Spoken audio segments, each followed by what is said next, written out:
But right now, the Democrats have raised an objection with the DHS funding bill.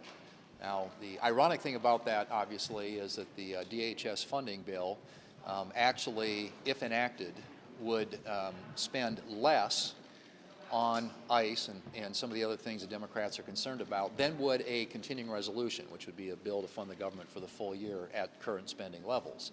So it spends less on ICE. It also has important reforms that Democrats have requested, including body cameras, about $20 million in there for that, a couple $1 million in there for de-escalation training, things the Democrats have said that they wanted. And of course, the DHS bill not only funds ICE and Border Patrol, but it also funds FEMA and TSA and the Coast Guard and CISA, which deals with cybersecurity for the country. So a lot of pretty important stuff.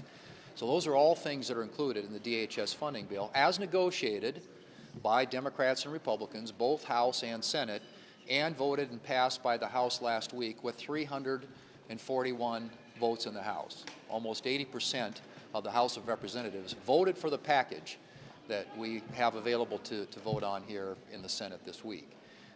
That being said, the Democrats have objected, and so we're anxious to hear what their demands are, what their requests are, what their asks are. I think the administration is willing to sit down with them and have a discussion, perhaps a negotiation about how do we move forward.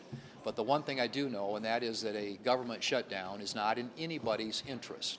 And whether it's a partial one or a 6-bill one or a 1-bill one, but even shutting down DHS, as I said before, while it doesn't really affect ICE because that got funded last year in the One Big Beautiful Bill, it would affect funding for some really important agencies of government that the American people rely on, like FEMA, particularly at a time when we've got a lot of weather-related disasters making their way across the country.